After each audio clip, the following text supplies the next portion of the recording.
খাসাড়ি ভাষার সংবাদের চ্যানেল আপনারা সবরে জানাই শুভেচ্ছা।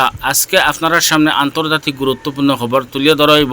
আপনারা এই চ্যানেলটা সাবস্ক্রাইব করিয়া সঙ্গে থাকবা, তাহলে এখন শুনিলে কোয়া আন্তর্জাতিক গুরুত্বপূর্ণ খবর।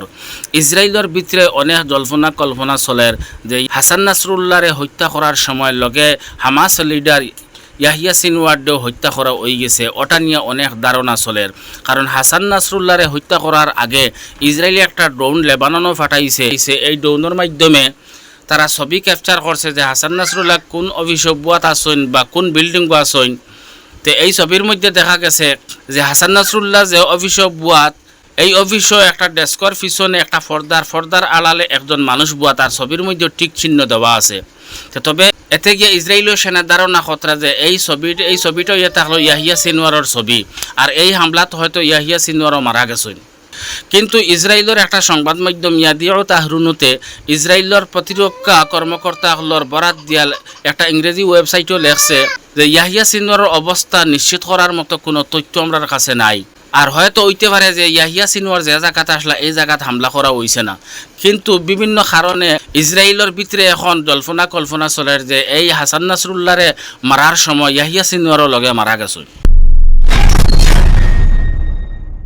হিজবুল্লাহর প্রধান হাসান নাসরুল্লাহ শহীদ হওয়ার পরে ইরানের প্রেসিডেন্ট মাসুদ পেজেশকিয়ান এবং ইরানের ধর্মীয় নেতা আয়াতুল্লাহ আলী খামিনিয়ে বহুত গরম বক্তব্য দিয়েছেন। এই বক্তব্য আমেরিকায় শুনার পরে হোয়াইট হাউস ন্যাশনাল সিকিউরিটির মুখপাত্র জন কর্বিয়ে কইছেন যে এখন ইরানে কিতা করে ওখান আমরা অপেক্ষা করিয়ার, এবং হাসান নাসরুল্লাহ হত্যা হওয়ার কারণে হিজবুল্লাহ কতটুকু করেন এটাও আমরা এখন দেখার পথে।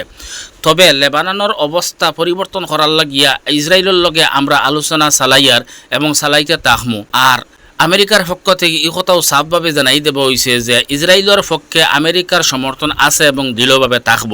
এটা সারা কথার মতলব হইল গিয়া যদি ইরানে ইসরায়েলের উপরে কোনো ধরনের আক্রমণ করে তাহলে ফিল্ড টু আমেরিকার নামতে সময় লাগতো না। এই কথার দ্বারা সাফভাবে ওটা বোঝা যায়। আজকে লেবাননের ইসলামিক গ্রুপ হিজবুল্লাহ সংগঠনে ইসরায়েলের ভিতরে সাফাদ শহর এবং নাউরা শহরও ভয়ঙ্কর মিসাইল এবং ক্ষেপণাস্ত্র নিক্ষেপ করছেন। ইসরায়েলি সেনাঘাটির লক্ষ্যবস্তু করিয়া এতে ইসরায়েলি সেনাঘাটির মধ্যে আগুনের দাম করছে, সায়রং বাজিয়ে উঠছে।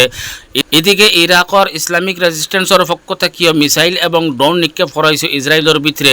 অন্যদিকে এমনর ইসলামিক গ্রুপ হুতি মুজাহিদিন অকলে ড্রোন এবং ব্লাস্টিক মিসাইল নিক্ষেপ করছেন। বর্তমানে ইসরায়েলের ভিতরে চতুর্দিক দিয়ে হামলা আরম্ভ হয়েছে। আজকে এমনর উপরে আমেরিকার পক্ষ থেকে একটা ড্রোন ফাটানি হয়েছিল। হুতি মুজাহিদিন হলে আয়রন ড্রোনের মাধ্যমে এই ড্রোনটা আকাশ ধ্বংস করতে সক্ষম হয়েছেন।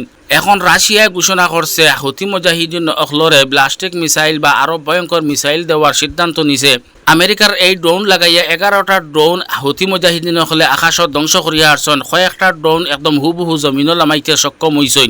আমেরিকার মতো দেশরে হুতি মুজাহিদিন হলে ফানি খাবাইয়া ছাড়তরা, কারণ এখন পর্যন্ত রেডসির মধ্যে আমেরিকা এবং ইসরায়েলের জাহাজ আইতে পারছে না, কারণ আওয়া মাত্র হুতি মুজাহিদিন হলে ধ্বংস করিলাইন।